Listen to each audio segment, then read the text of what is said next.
পরিবারের অভিযোগ বাড়িতে একটা এজেন্টের বাড়িতে ভাঙচুর করা হয়েছে রাত্রেবেলা এবং তাকে ভয় দেখানো হচ্ছে এবং বাড়ির সামনে দুরাউন্ড গুলি চালিয়েছে এবং পরিবার থেকে বলা হচ্ছে যে এরা তৃণমূল আশ্রিত দুষ্কৃতী।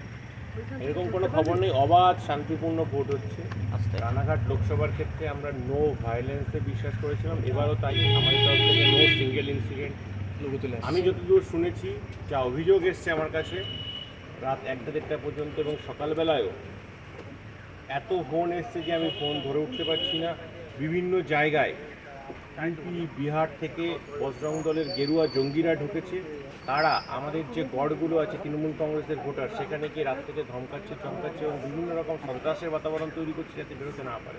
আমার মনে হয় আপনারা যে ঘটনাটা বলছেন বা দু একটা গদি মিডিয়া যেটা দেখানোর চেষ্টা করছে, সেটা বিজেপি নিজেদের তৈরি করা ঘটনাটাকেই প্রোপাগান্ডা করার তৈরি করছে।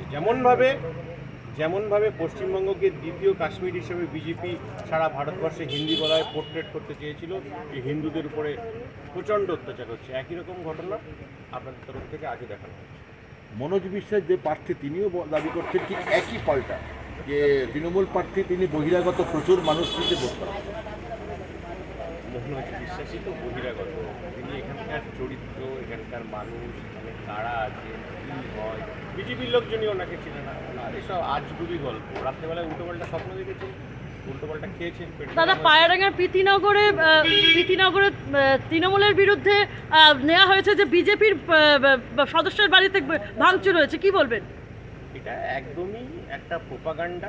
যেভাবে বিজেপি প্রোপাগান্ডা তৈরি করার চেষ্টা করেছিল লোকসভা ভোটের আগে, যে West Bengal is the second Kashmir, যেখানে হিন্দু নিধনযজ্ঞ চলে, মায়েদের উপরে অত্যাচার হয়, বোনেদের উপরে অত্যাচার হয়, দিদিদের উপরে অত্যাচার। এই যে আপনি তো রাস্তায় চলে এসেছেন, আপনার উপরে অত্যাচার হয়েছে, এই ধরনের প্রোপাগান্ডা তৈরি হচ্ছে, এই ধরনের প্রোপাগান্ডা তৈরি করা হচ্ছে এবং কিছু গদি মিডিয়া যারা এখন বিজেপির দালালি করছে তারা এগুলো করছে। পূর্ণনগরের গলি নিয়ে দাদা কি বলবেন?